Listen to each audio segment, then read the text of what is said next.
Next, we have Jessica, and she is going to be talking about networking and what an important thing this is, you guys.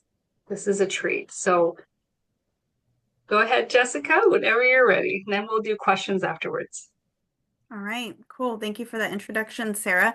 I am so excited to be here with you guys. I am Jessica Chavez, and I do apologize. My husband's picture is, anyway, I should have figured that out. I think I'm signed in as him right now. So if you're seeing a man's picture, it's not me, it's my husband. So I founded Business Ladies of Society. It's one of our larger groups here in Washington State for women's networking, and I'm so proud of that. Um, I'm really passionate about networking, and I think the reason why is we forget that it's actually something that we do naturally, but we get so scared about it and we think probably way too much about it. But you do it every day just by interacting with friends and family and whatnot. So what we need to do is get over that scared bump and realize that it is something that's really easy to do. And so I'm going to be taking you guys through that today. So, yes, thank you so much for the slide. So, why is networking essential for success? So, I know we have some adults on here, but primarily I'm going to be speaking more towards our youth that are on. You guys, so many opportunities are out there. I'm sure you've heard your teachers and your counselors say, like, there's so much money for scholarships. There's all these opportunities out there. It's just about going after them. And it's true. And networking is one of the best ways for you to grab those opportunities. It's a lot about who you know and the impression that you give. You know, when I went to college, I was a great student in high school and I wasn't a bad student in college, but I realized that I wasn't the best test taker. And when I finally got really deep into my major, which was communications, I'm a good writer. And that's, I think, how I succeeded in college because those tests, I got scared, but I found the thing that gets me through. And so I tell you that because there are so many things out there that, like Megan was talking about, she learned to be a better photographer, but there's things out there that I mean, we can be whatever we want to be. You got to put the work into it. But there's one thing that everybody can be good at, and that's being you, being a good, genuine person. That doesn't have to be learned. That's something that can come natural. And so what I want you guys to know about networking is it can be natural just by being a good person, a good citizen. So today I'm going to talk to you. We have a lot of information and I'm going to talk fast. So hopefully you stick with me. But I'm going to be going over how we can build that in ourselves. So next slide, please. Okay, charismatic networking. Charismatic. The word, all I hear is care.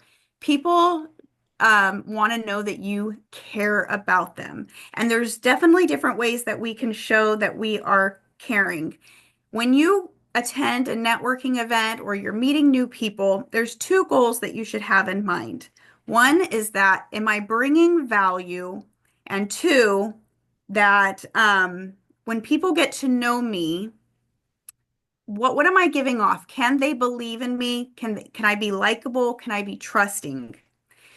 Um, a little fun fact for you, 80% of jobs are not actually ever posted because they're filled just by connections. 80%.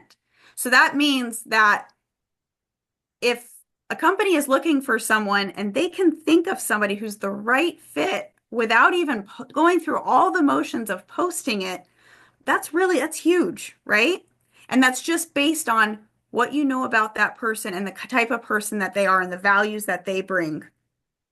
So when people know that you care about them, that right there is charismatic networking.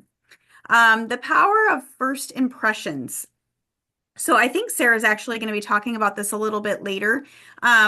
But it takes people only 7 seconds when they get to know you or when they meet you to form an opinion, to form a judgment. Okay, so that means that in those 7 seconds, they have to determine, are you likable? Are you trustworthy? And are you competent? And people, like I said, people are going to know, people are going to remember you, how they make you feel, how they feel that you care about them. So what is one way we can do that? When I meet someone, I get nervous. Even though I have a networking group, you guys, I still get super nervous when I meet new people, but I try to remember to be asking them questions because people love to talk about themselves, right? It makes them feel heard. It makes them feel wanted. And it's just so, so important.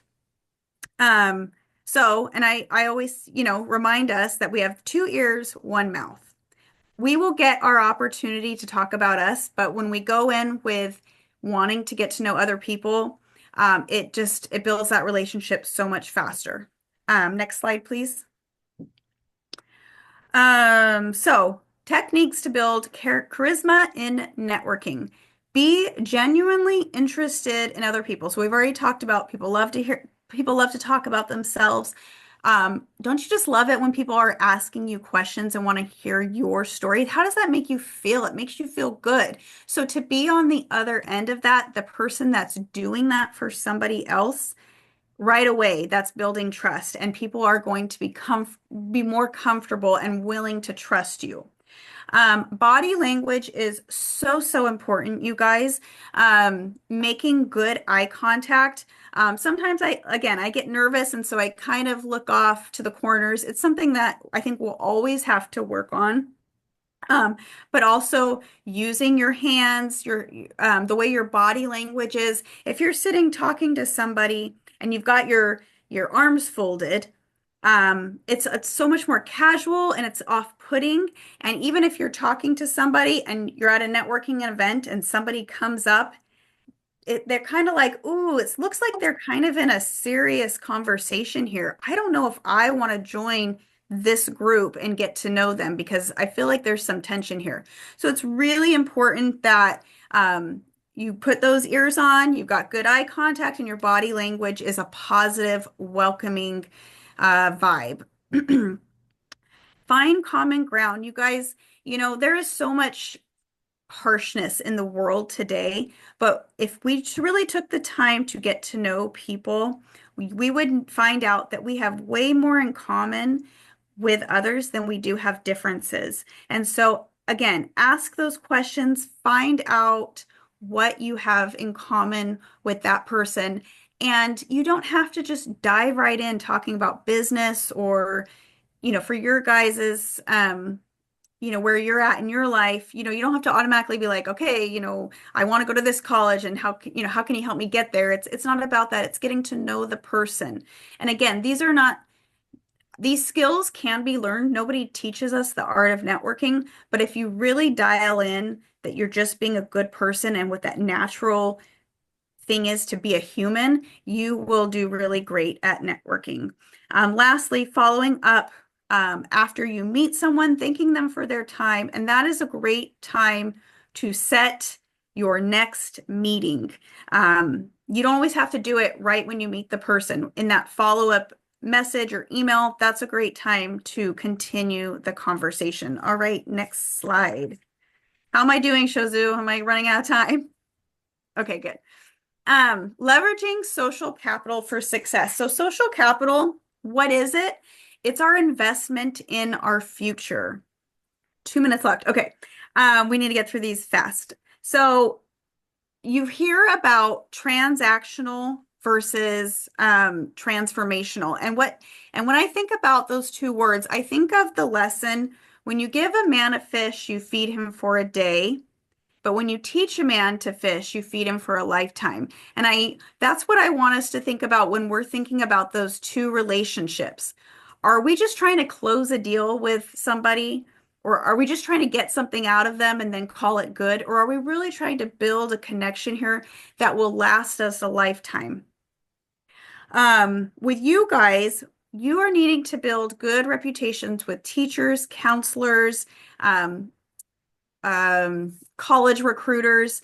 It's so, so important that you are standing out. And how you can stand out is, again, by doing some of these things that we're talking about and really showing an interest in the person. Next slide, please. Okay, finding the right networking opportunities. Again, we're running out of time, so we don't have time to go through all of them, but there's a couple things that I want you to be focused on when you start networking and putting yourself out there. What is your goal? And in some cases, your goal might be to, I think there are networking groups that I've been a part of that it's very transactional. I've been part of groups um, that I have a women's group, and at the women's group, it's a little more relationship. And what is it that you are trying to get? Where you guys are at in your life, you are wanting to be a part of clubs and start learning about professional groups and college, like recruitment festivals and stuff like that. So I know I'm running out of time. Am I right, Shozu? 2 more minutes. Okay, 2 more minutes. Okay. Um, so anyway, so those are things to keep in mind. There's so many things out there, but if you can pinpoint what your goal is, we can help you find the right way to go. And the women that are on this panel today is a great resource. Sarah is a great resource to help you get going. Next slide, please. Okay, LinkedIn, you guys, you are never too early to be taking advantage. You're never too early to start joining networking groups, unless they have like a 18 or older, but ask. You're never too young to be putting stuff on LinkedIn and developing your profile. You're never too young to be an entrepreneur. So start these things today. When you are starting to put yourself out there, remember that you are wanting to bring value and you're wanting to make the other person feel like they can give you value. So you're not asking for favors, you're asking for advice. You're not going to your college counselor asking them how they're going to get you into college. You're asking them to, from their experience, how they can lead you to get to that point. And then again, keeping that relationship going. One thing I want to point out to you guys when it comes to networking. So the average person knows 611 people, okay? Whether that's your friends or that's your acquaintances. Think about if those 611 people, they each know 611 people. Networking, the power of networking, that number comes out to 373,321. These are possible opportunities for you. The number is huge and you're not limited. And I think it's the last slide. We kind of already talked about that. Okay, we talked about your goals. So what I want you to do, we're going to wrap this up with a call to action. You have 4 choices, and I want you to write down the one that best speaks to you. In the next week, I would like you to, 1, introduce yourself to someone new this week, or 2, join a club or organization that connects you with a different group than you're used to. 3, reach out to an older student or professional for career advice. 4, set up a LinkedIn profile and start building your online presence now.